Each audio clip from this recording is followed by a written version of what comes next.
Welcome to Dr. Carl Middleton's Bioethics Office Hours, a free event put on by the American College of Healthcare Trustees. Dr. Middleton is a highly experienced and respected ethicist and theologian. He's also Chief Operating Officer of the American College of Healthcare Trustees and our Senior Vice President of Ethics. Thank you, David, and welcome, everyone. Today, I'd like to review principalism. Principalism is a bioethical system which employs four principles that many of you are very familiar with. They're beneficence, non-maleficence, autonomy, and justice. Beneficence is an action that is done for the benefit of others. Beneficent actions can be taken to help or prevent or remove harms or to simply improve the situation of others. The principle of beneficence must be interpreted in terms of the context of culture, beliefs, and values of the patient. Non-maleficence means to do no harm. Physicians and caregivers must refrain from providing ineffective treatments or acting with malice toward patients. This principle, however, offers little useful guidance to caregivers since many beneficial therapies also have serious risks. The pertinent ethical issue is whether the benefits outweigh the burdens, and this is the most important principle in evaluation, especially in end-of-life care. The principles of beneficence and non-maleficence are the basis for certain specific moral norms which vary depending on how one defines goodness.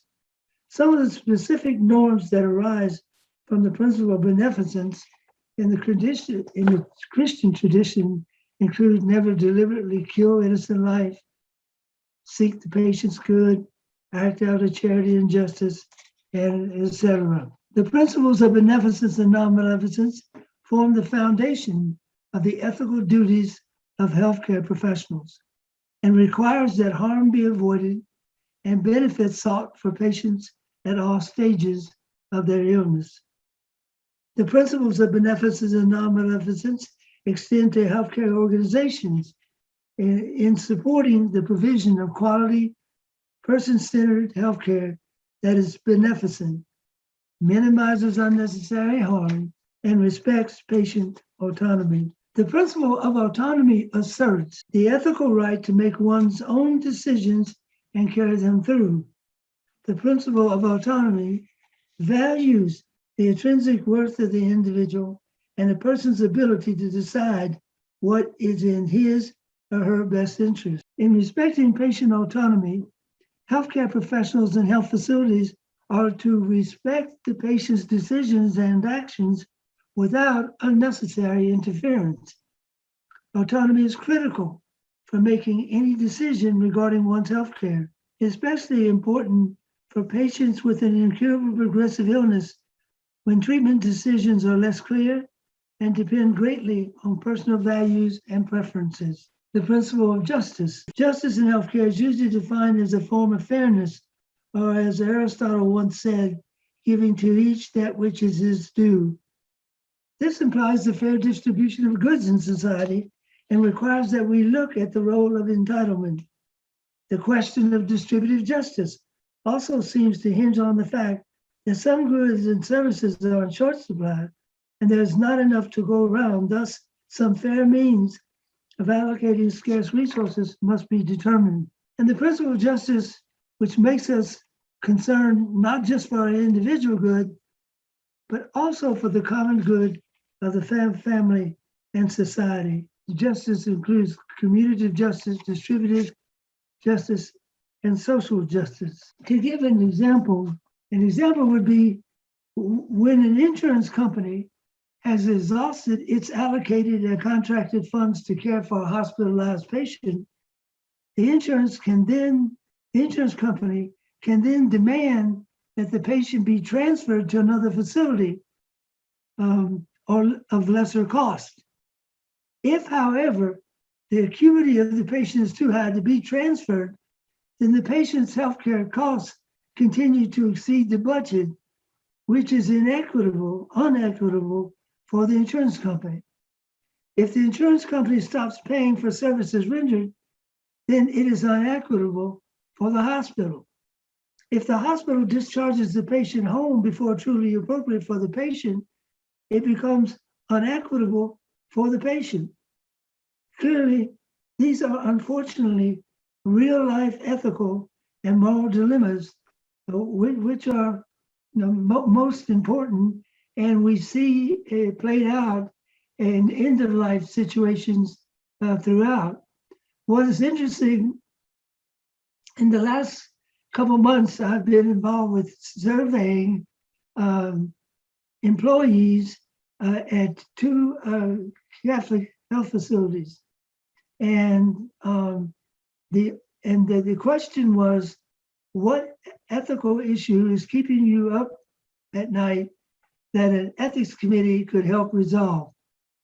And in both of those institutions that are not related, they're not in the same system, in both of those institutions, the number one ethical concern for the healthcare providers was then not following the patient's wishes at the end of life, either because physicians would not honor them, or the family members would not honor the wishes against the patient's wishes and stuff. So you can see the principles of autonomy, the right to decide, but then also requires then caregivers and family members to then follow through on those wishes. And there is really a significant concern, at least in the two facilities that we surveyed. And there's a work that has to be done in terms of educating the caregivers about these four principles of ethics and how they then need to be lived out every day. And so let me stop there for any questions or discussion.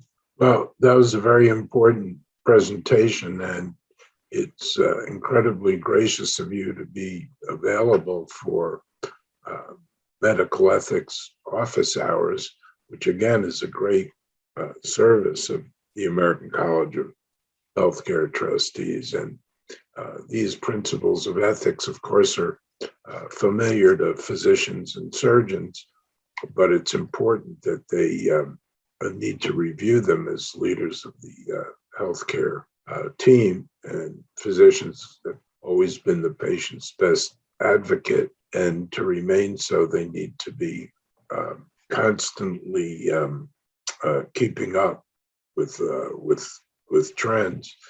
And of course, I've encountered both of those examples you discussed, where insurance companies want patients transferred to an institution with which they have a contract. But every patient has a risk of transfer. Something could happen, and the physician, first of all, doesn't want to be responsible for some untoward event that could occur in the ambulance.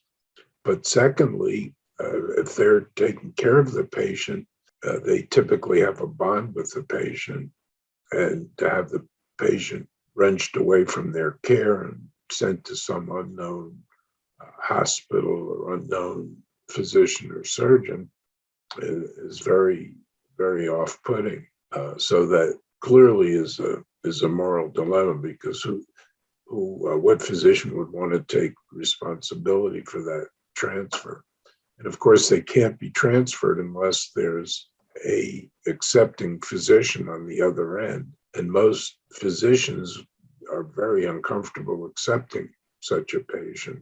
Unfortunately, with the advent of employed physicians, there are doctors who are coerced into accepting these patients in order not to run afoul of administrators. And that is a significant problem. The other instance of not following the patient's wishes at the end of life is also a very serious issue. And of course, there are often family members who disagree, and there's often guilt involved.